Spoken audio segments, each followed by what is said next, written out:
7, si fuese tan amable. Hermana Erenia, ¿cómo sigue su esposito? Hemos orado por él, los extrañamos el fin de semana. ¿Cómo va todo?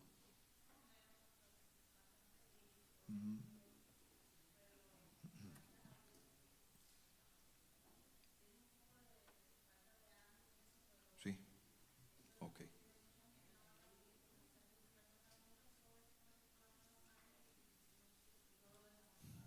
Sí, pues, ok. Cansancio todavía, fatiga, falta de ánimo.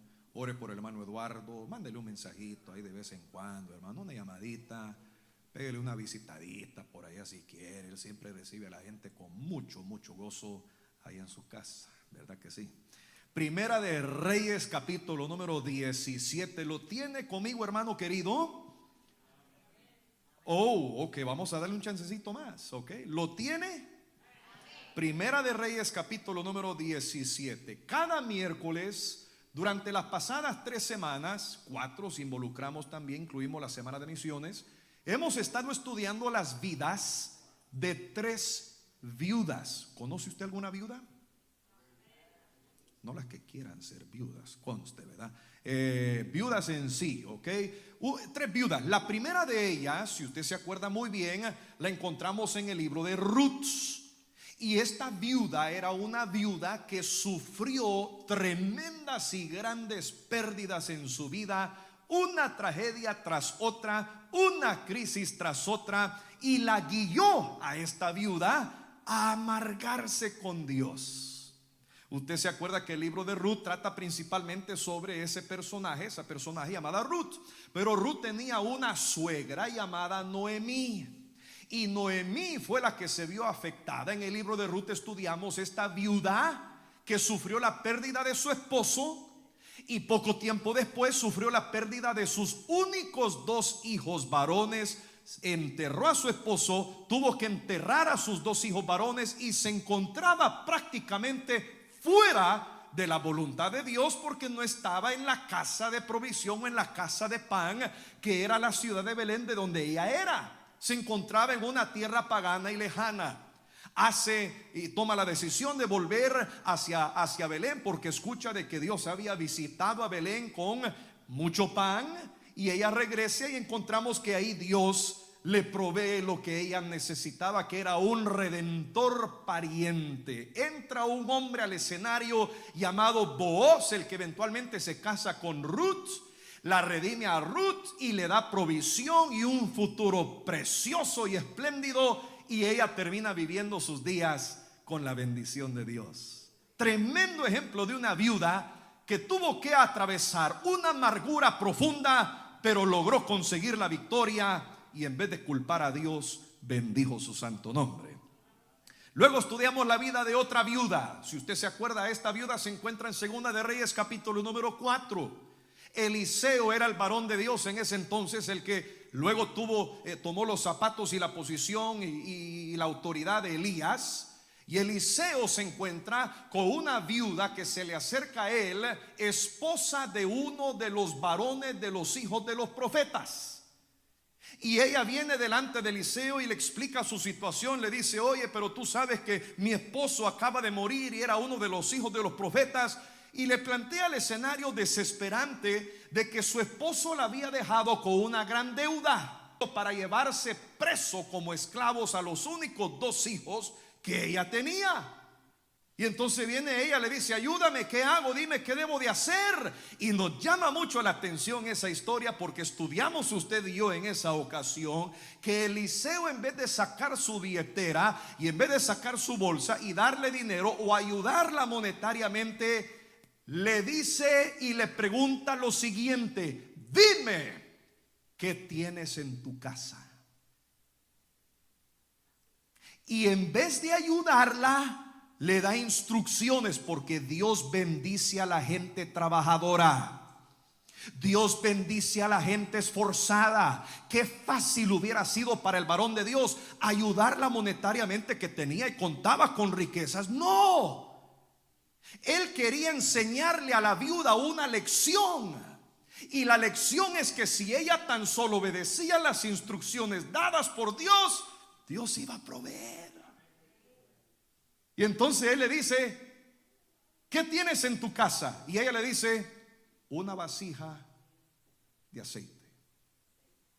Ok, quiero que vayas y tomes prestadas todas las vasijas que tú puedas en todo tu vecindario, que estén vacías, y oiga bien, no muy pocas. Y agarras todas las vasijas que puedes y las llevas a tu casa, que tus hijos te ayuden, por favor. La cantidad de vasijas que tú desees, esa las vas a agarrar. Y esto nos enseña algo tremendo, hermano, que Dios nos va a dar a nosotros conforme a la medida de fe que tengamos en Él. Yo le garantizo que si ella hubiera agarrado todas las calles y todos los callejones y todos los barrios de la ciudad donde ella vivía y hubiese agarrado 10,000 vasijas, hubiera tenido 10,000 vasijas llenas de aceite.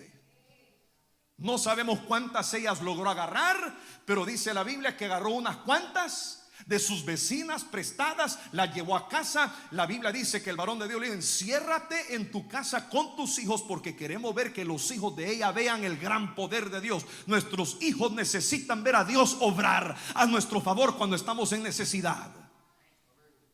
Y cuando te encierres con tus hijos, agarra la vasija que tiene aceite y va llenando cada una de las vasijas consecutivamente, una detrás de otra, y tú verás que el aceite no escaseará. Y efectivamente fue así. Agarra a sus hijos, se encierra en su casa, dice: mío, trágame la primera vasija, por favor. Agarra la vasija, la pone enfrente, comienza a derramar el aceite, y el aceite no se termina. Y milagrosamente, mientras ella sigue echando el aceite, sigue cayendo, y dice: termina esa, la pone a un lado, tráigame mi hijo la segunda vasija. Le traen la segunda vasija, y así consecutivamente el aceite no menguó y la vasija no escaseó de aceite. Cada una de las tinajas fueron llenas. Y ella regresa al varón de Dios y le dice: yo cumplí con lo que tú me diste, ¿y ahora qué? Y el siervo de Dios le dice: agarra todas las vasijas, véndelas, y con el precio paga tu deuda y vive con tus hijos. Y Dios proveyó milagrosamente por una mujer en necesidad. Luego estudiamos la tercera viuda, la viuda de Sarepta. Y aquí es donde hay veces que Dios hace cosas bien raras. Porque para sustentar a su siervo, que lo tuvo por un buen rato en el mero desierto junto a un arroyo que se llamaba Keritz, sustentándolo con el agua del arroyo y con cuervos que le traían pan y carne cada mañana y cada tarde, cuando se seca el arroyo por la falta de lluvia, Dios le dice a Elías: Elías, es tiempo de moverte, y te voy a mandar a un lugar bien inusual. Y lo manda a la casa, número 1, de una viuda, una de las personas más pobres y necesitadas de la sociedad. Número 2, no era cualquier viuda, era la primera viuda que vivía dentro de la ciudad de Sarepta. Si usted se recuerda, cuando estudiamos ese tema, Sarepta ni siquiera era territorio judío. Sarepta era una tierra pagana, una tierra de idólatras, una tierra donde no temían a Dios ni conocían a Dios. Era el lugar original de donde había nacido la reina Jezabel. Entonces Dios le dice a Elías: te vas a ir a Sarepta, de donde viene la mujer, tu mayor enemiga, la que te quiere matar y la que te quiere quitar la vida. Y ahí vas a encontrar a una viuda. Y se sigue poniendo más raro el asunto, porque la viuda no tenía mucho. Es más, si tú lees conmigo, la Biblia dice que ella tenía nada más una tinaja con un puñado de harina y una vasija con un poquito de aceite que quedaba. Me regalan las luces aquí arriba, por favor. Un poquito de aceite que quedaba, lo suficiente, oiga bien, lo suficiente para cocinar un pequeñito bocado más de pan, y se acabó. Dios le proveyó milagrosamente a una viuda que decidió creerle a Dios, aun cuando lo que Dios pedía no hacía sentido. ¿Por qué? Porque la palabra dice que la harina de la tinaja no escaseó, ni el aceite de la vasija menguó, conforme a la palabra que Jehová había dicho por Elías. Y usted se acuerda ese transcurso, ese evento. Elías llega a la casa, la encuentra afuera, ella está recogiendo leña. Elías le llama la atención, le dice: señora, disculpe, ¿me puede alcanzar un vaso de agua, por favor? Tengo sed. Entonces la mujer se mete a la casa. Mientras va camino hacia la casa para agarrarle un vaso de agua, él le dice otra vez: señora, disculpe, encima del vaso de agua, por favor, me regala un pedazo de pan. La mujer se da media vuelta atrás y le dice al varón de Dios, le dice: usted me va a disculpar, señor, pero la verdad es que yo no tengo mucho. Es más, en mi casa me queda nada más un puñado más de harina y un poquito de aceite. Y el plan mío era hoy, debido a la escasez y la necesidad que hay, era agarrar ese puñado de harina, mezclarlo con el aceite, ponerlo bajo la ceniza del horno y cocinar el último pedazo de pan, porque de ahí no nos queda nada, y morir yo y mi hijo porque no tenemos más. ¿Y usted quiere que yo le cocine a usted un bocado de pan?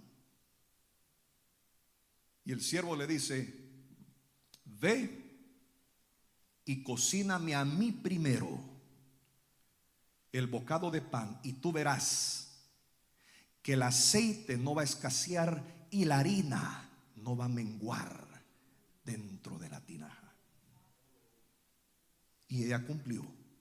Y efectivamente, hermano, cada vez que ella regresó había harina, y cada vez que agarró la tinaja de aceite salía aceite, y siguió cocinando y siguió sustentando y siguió alimentando tanto al siervo de Dios como a su hijo y a ella misma los días que Elías estuvo con ella. Ahí es donde estamos, en esa historia en particular. Y uno pensaría: wow, la historia termina bien. Pero antes de que la historia de la viuda de Sarepta termine, las cosas toman un turno drásticamente hacia lo peor. And just when you thought things were going to get nice, mire usted lo que sucede. Primera de Reyes, capítulo 17, comenzando con el versículo número 17. ¿Lo tiene usted? Un fuerte amén. ¿Está conmigo? Después de estas cosas, aconteció que cayó enfermo el hijo del ama de la casa, y la enfermedad fue tan grave, oiga, que no quedó en él ¿qué? Aliento. Y ella dijo a Elías: ¿qué tengo yo contigo, varón de Dios? ¿Has venido a mí para traer a memoria mis iniquidades y para hacer morir a mi hijo? Él le dijo: dame acá tu hijo. Entonces él lo tomó de su regazo y lo llevó al aposento donde él estaba, y lo puso sobre su cama. Y clamando a Jehová, dijo: Jehová Dios mío, aún a la viuda en cuya casa estoy hospedado has afligido, haciéndole morir su hijo. Y se tendió sobre el niño 3 veces y clamó a Jehová: volver el alma de este niño a él. Y Jehová oyó la voz de Elías, y el alma del niño volvió a él y revivió.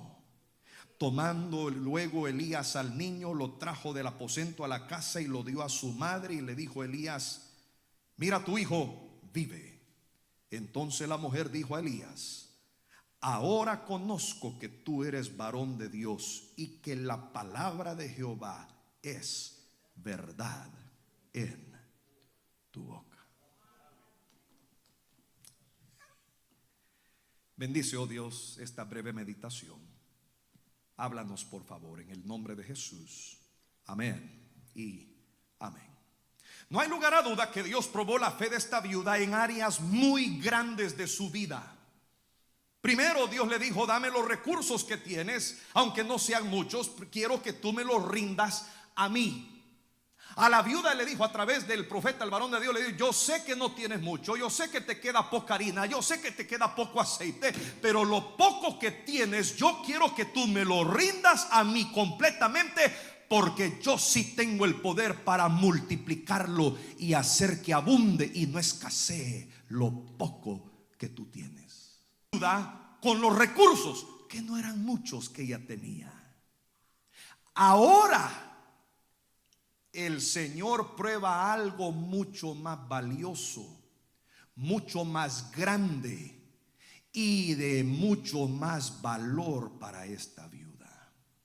Porque, mi querido y apreciable hermano, en esta vida nos podrán tocar pertenencias, bienes, riquezas, cuentas bancarias, carros, casas, propiedades, pero cuando nos tocan a nuestros hijos es diferente. ¿Qué nos está enseñando el Señor? Él no solamente quiere ser el Señor de tus finanzas. Él no solamente quiere ser el Señor de tu estado financiero. Él quiere ser el Señor de lo que tú más amas. Él quiere ser el Señor de tu familia, de tus hijos y de tus hijas. Él los quiere a ellos. Él quiere que tú por fe se los rindas completamente a Él, para que Él pueda hacer su voluntad en sus vidas.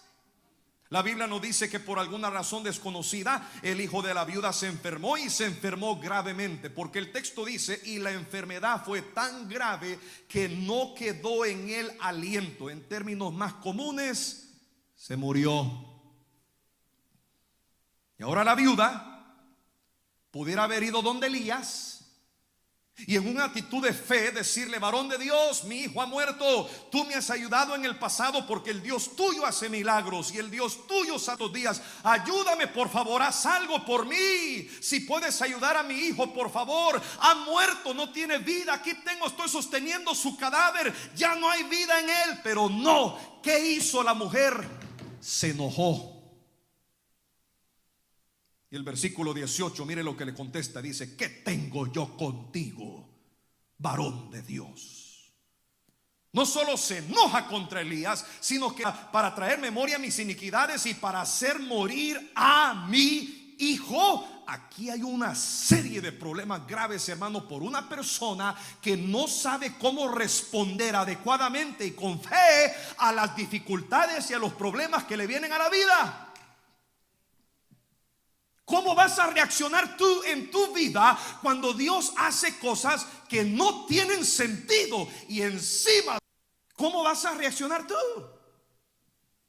Y en la mujer, en vez de confiar, en vez de creer, en vez de salir por fe y confiar en ese Dios que había mandado a Elías a su casa para proveerle sustento y pan y comida para todos esos días que él estuvo ahí, en vez de creer, se enojó y le dice: ¿qué tengo yo contigo, varón de Dios? ¿Por qué viniste a mi casa solo para causarme problemas?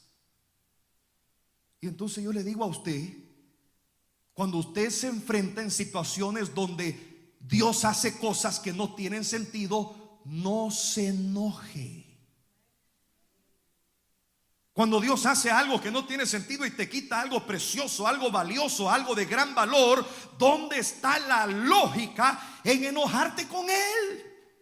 Como si Él tiene la culpa. Como si Él tiene todo por desconfiar. Gente en esta última tormenta perdió muebles, electrodomésticos, cama, artículos personales, casas enteras en esta última tormenta.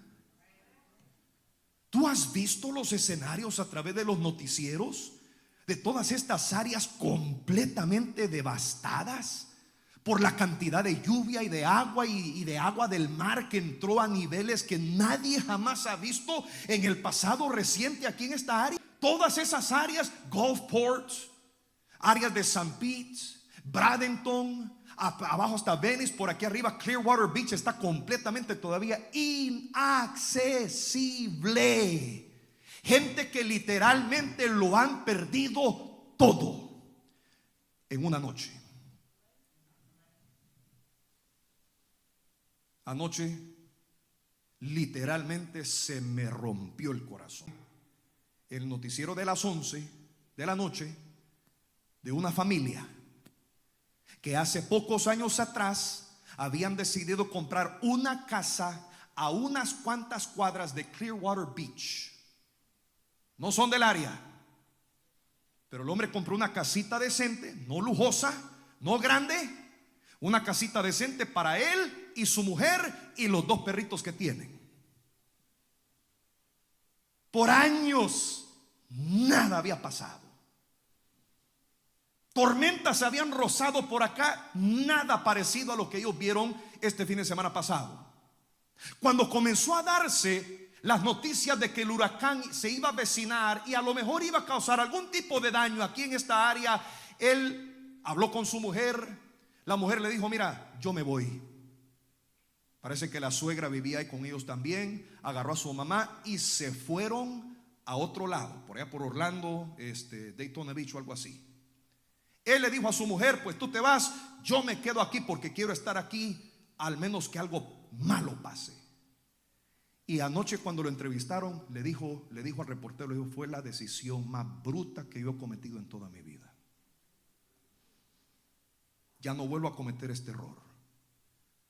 Y él cuenta cómo es que él se quedó con sus 2 perros en casa la noche cuando todo comenzó a transcurrir. Los vientos comenzaron a dar, la lluvia comenzó a caer, pero lo más que afectó a toda esa área fue la marea que comenzó a subir. A eso de las 10 de la noche, él cuenta de una forma tan detallada en ese reportero de Fox, cómo es que él comenzó a ver literalmente sentado en su sala, cuando por la puerta el agua comenzó a entrar a 2-3 pies de altura. Él comenzó a buscar muebles donde pararse con sus perros y salvarse de quizá mojarse un poquito, pero no, el agua siguió entrando. Cuando eso sucede, él dice: no, tengo que buscar alto, algo alto. Agarra a sus 2 perros, se va al techo de la casa y se sienta en el techo, lluvia cayendo y la tormenta dando a todas esas horas de la noche. Se sube al techo, hermano. Al lado de la casa estaba el bote que él había comprado hace un par de años atrás. Cuando él se sube, dan la medianoche, él decide mandarle un mensaje a su mujer por texto, decirle: mi amor, no sé si voy a salir de esto, y si no, quiero que sepas que te amo. Porque no había nadie, toda esa zona la habían evacuado.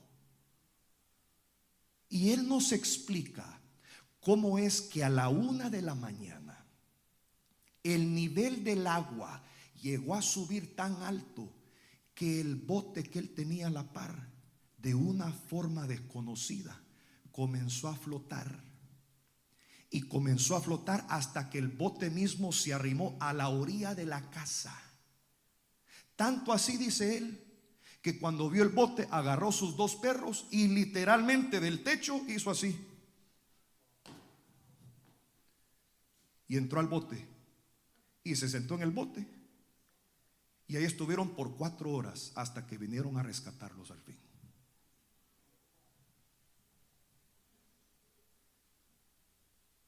Anoche él dice, con la esposa a la par: nosotros no sabemos cómo sucedió eso, pero lo único que podemos decir es que fue la mano de Dios. Y nos duele que en una sola noche, porque el hombre comenzó a sacar todo lo que él tenía en la casa: muebles, sofá, refrigeradora, microondas, electrodomésticos, estufa, todo se había echado a perder porque todo se inundó. Y el hombre comienza a decir: lo hemos perdido literalmente todo. Hay fotos aquí que tengo del pasado que nunca más los voy a poder gozar, de recuerdos tan lindos con familiares del pasado que ya han fallecido. Y lo hemos perdido todo. Pero ¿sabe qué? Le dijo: tenemos lo más valioso. Y yo estoy vivo, y mi esposa está viva, y mis familiares están vivos. Todo lo demás se repone con dinero. Pero la vida no se puede comprar. Estamos hablando de los inconversos, iglesia. Si un inconverso puede entender de que la vida y la familia y los hijos valen más que cualquier cantidad de plata que tú puedas tener, ¿Cómo no los hijos de Dios podemos tener ese mismo pensamiento?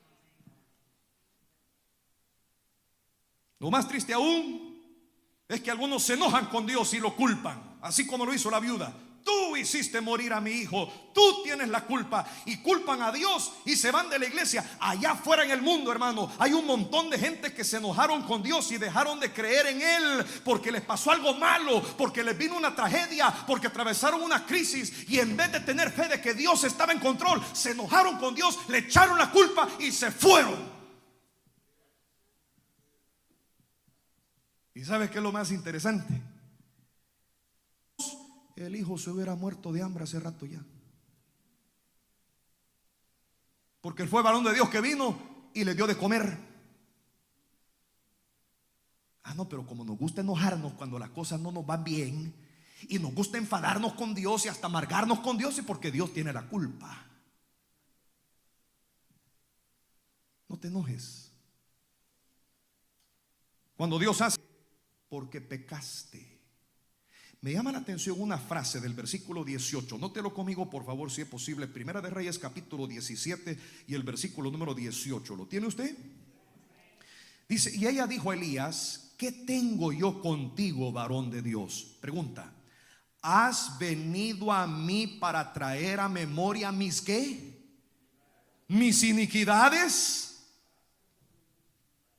¿Has venido a mí para traer a memoria mis iniquidades? Hermano, qué tan fácil es creer que cuando nos viene algo malo en nuestra vida es porque hemos pecado, es porque estamos mal. Hermano, no toda tempestad, no todo quebranto, no todo dolor, no toda aflicción, no toda enfermedad, no toda tragedia se debe a que hemos hecho algo malo. Jacob sufrió sin haber pecado, José sufrió sin haber pecado, Job sufrió sin haber pecado, Esteban sufrió sin haber pecado, el apóstol Pablo sufrió sin haber pecado. Tenía un aguijón en la carne que lo hacía sufrir sin haber cometido algún pecado. Varios otros personajes de la Biblia sufrieron, pero no era por castigo de Dios o por juicio de Dios o por ira de Dios, era porque Dios se quería glorificar a través de ese sufrimiento. Sí, porque en Juan capítulo 10, cuando Lázaro muere, ¿qué decía la gente? Este habrá hecho algo malo. Los judíos decían: saber qué pecado andaba haciendo a escondidas. Y entonces viene Cristo al escenario y le dice ¿qué? Le dice esto.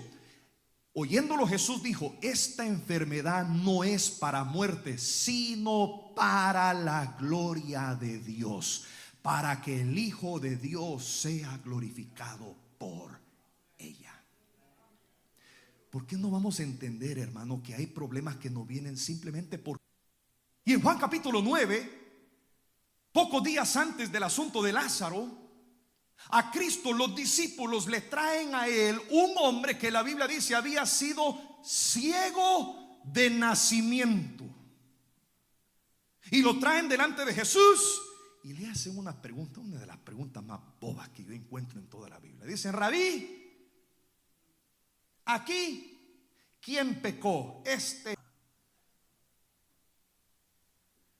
Y Cristo les dice en Juan capítulo 9 y el versículo 3, respondió Jesús: no es que pecó, no es que pecó ni sus padres, sino para que las obras de Dios se manifiesten en él. Usted tiene a alguien que está atravesando una condición, entiéndalo.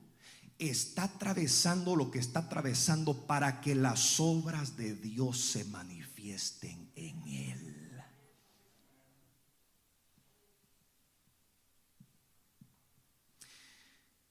Yo le voy a ser honesto, y si puedo abrir un poquito mi corazón con ustedes antes de irnos. Yo me he hecho la pregunta y se le he dicho a Dios: Señor, tengo un hermano normal,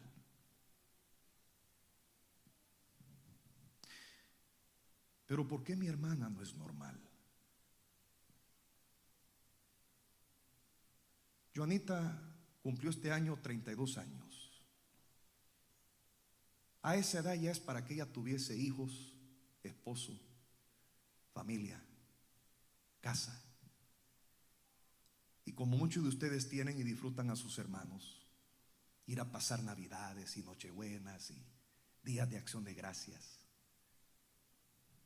Pero no. Joanita nació con una condición en sus pies que cuando la gente normal nace con los pies rectos, los pies de ella nacieron encorvados hacia adentro completamente. El día que ella nació, nos rompió el corazón ver ese escenario. En inglés le dicen club feet, completamente hacia adentro. Los doctores la vieron, le dijeron: esta niña nunca va a caminar, al menos que le hagan una operación. Mis padres, no teniendo recursos financieros para pagar una operación, acudieron al hospital Shriners, aquí cerca de USF. Hicieron los trámites, le dieron la entrevista. Los médicos ahí la examinaron, dijeron: vamos a hacerle la operación. Para hacerle la operación, literalmente tuvieron que quebrarle los huesos de los pies y enderezarnos con tornillos y con varitas por abajo para que los pies quedaran rectos y a lo mejor poder caminar normal. Y le hicieron la operación. Y gracias a Dios, a los 4 o 5 años de edad, Joanita comenzó a tomar sus primeros pasos. Pero ahí no acabó el escenario. Nos dimos cuenta cuando entró a kinder de que tenía problemas de retraso. No sabíamos por qué. Sufrió estando en una clase normal. Tuvieron que inscribirla en una escuela privada particular para niños de problemas de aprendizaje. A los 15 años nos damos cuenta de que ella tenía una escoliosis increíblemente severa. La mía es de 40 grados, la de ella era de 65 grados. Si no le hacían la operación para rectificarle la columna, los pulmones iban a comenzar a pegar en contra del corazón y apeligraba su vida. Regresamos a Shriners. Los ortopedas especialistas deciden hacerle la operación y de ahí se viene todo para abajo. Entra en una depresión, comienza con bipolaridad, la diagnostican con esquizofrenia, se trata de quitar la vida. Y fue una crisis inolvidable de 2 años de puro infierno para nuestra familia. Y ella no es normal. Y varias veces le he preguntado a Dios: ¿por qué? Y Dios me trae este versículo a mí cada vez. Me dice: Joelito, tu hermana no es normal para que las obras de Dios se manifiesten en ella. Hoy ella viene, se goza con todos nosotros, disfruta, no es normal, pero es una preciosura de muchachita. ¿Sabe por qué? Porque Dios quiso que el poder de Él se manifestara en su vida. Yo no sé lo que tú has sufrido, hermano. Yo no sé lo que tú has atravesado. Pero hay tragedias y hay crisis que vienen a tu vida porque las obras de Dios se van a manifestar. Cuando lo que Dios hace no tiene sentido. Y termino con este punto. Se me fue aquí la conexión. Ok, pásame a la siguiente, por favor. Lo que Dios espera cuando las cosas no hacen sentido es que tú se lo rindas todo a Él.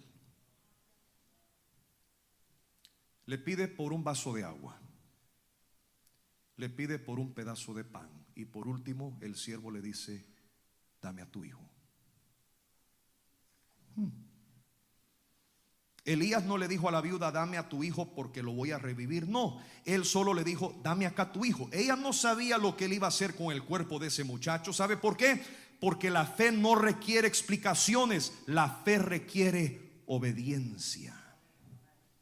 Ella le entrega el cuerpo de su hijo. Elías lo toma, se sube al cuarto, lo acuesta en la cama y le ora a Dios. Ahora fíjese, es primera vez que algo así sucede en toda la Biblia. De lo que tú y yo sabemos, nadie previo a esto había sido revivido o resucitado. Por un lado está la fe de la viuda, pero ¿te has puesto a pensar en la fe que tuvo que tener Elías?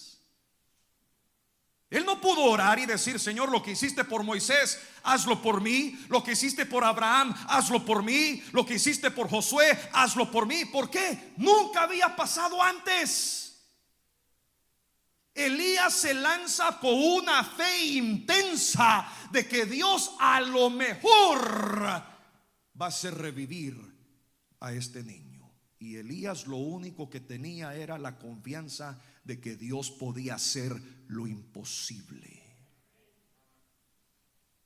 Y lo acuesta al niño, ora, se tira encima de él 3 veces. Y la Biblia dice que a la tercera vez el niño comenzó a respirar. Y se levanta y se pone de pie y comienza a hablar. Agarra Elías al niño, lo trae a su mamá y le dice: señora, aquí está su hijo. Y la viuda le dice: ahora conozco que tú eres varón de Dios y que la palabra de Jehová es verdad en tu boca. Dios es el Dios de lo imposible. Vamos a orar. Padre, bendecimos tu nombre. Te damos gracias y te exaltamos por tus bondades. Qué hermoso ha sido hoy estar en tu casa, Padre. Ha sido refrescante, porque aquí estás tú y tu presencia habita en medio de tu pueblo. Cada ojo cerrado, cada cabeza inclinada.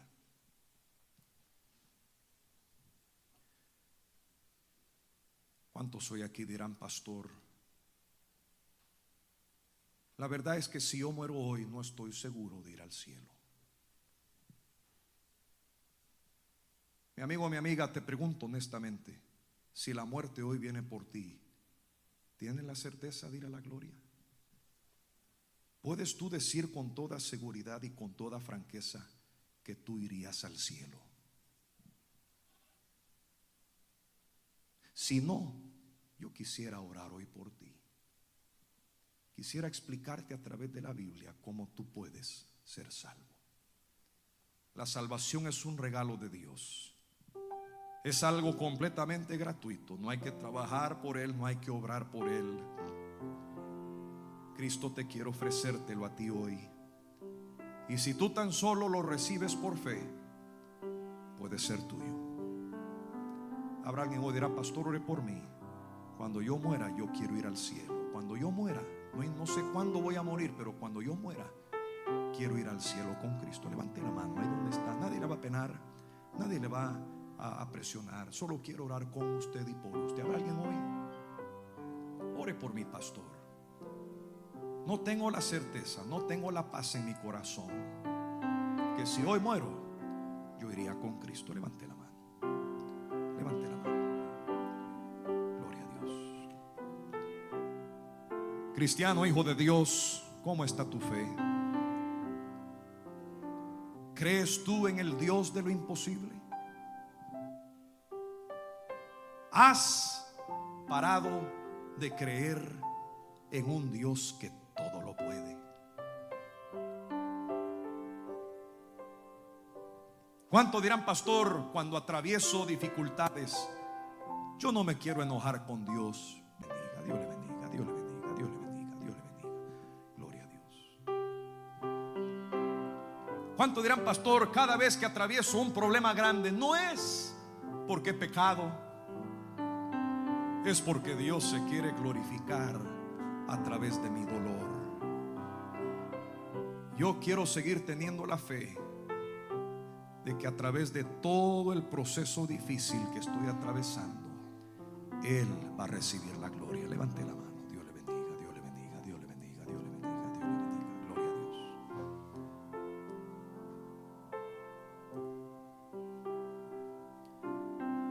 No hay mucho tiempo, hermano, pero si usted levantó su mano, quisiera invitarle a que ahí donde está, doble rodilla conmigo.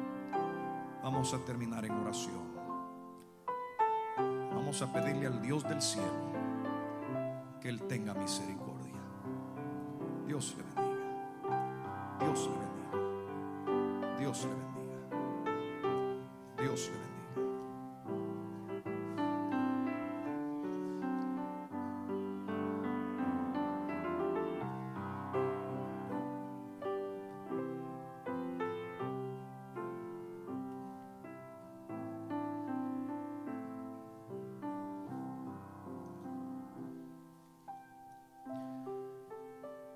Padre, el simple hecho que no sufrimos pérdidas mayores es más suficiente razón para hoy humillarnos delante de ti y decirte, Señor, gracias.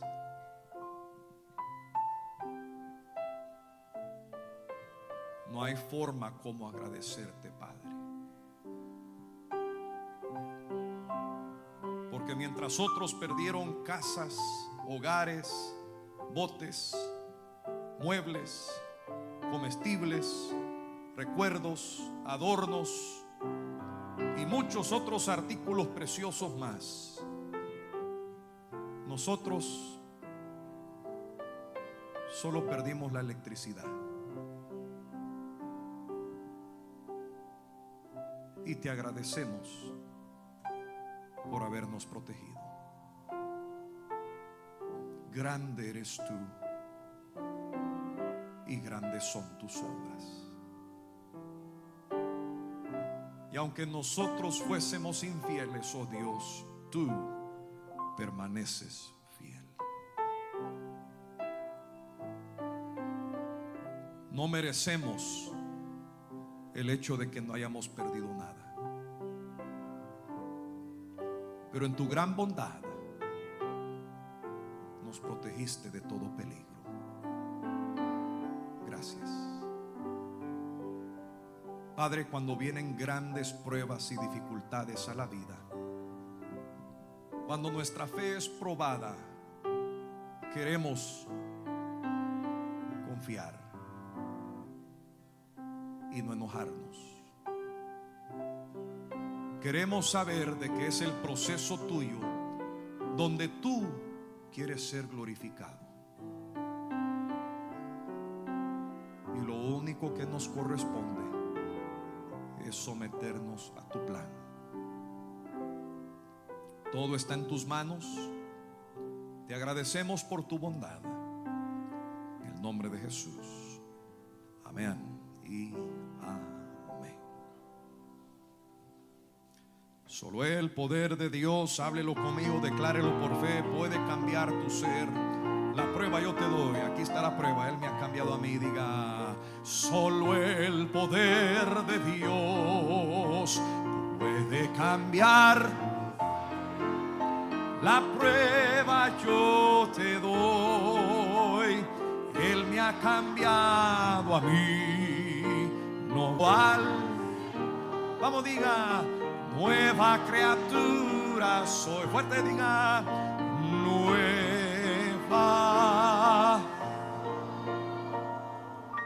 Amén. ¿Alguien fue bendecido hoy? Vamos a orar. Incline su rostro. Quedamos despedidos, hermano Kevin Santiago nos dirige en oración. Los amo, iglesia, los quiero. Nos vemos este fin de semana y será entonces hasta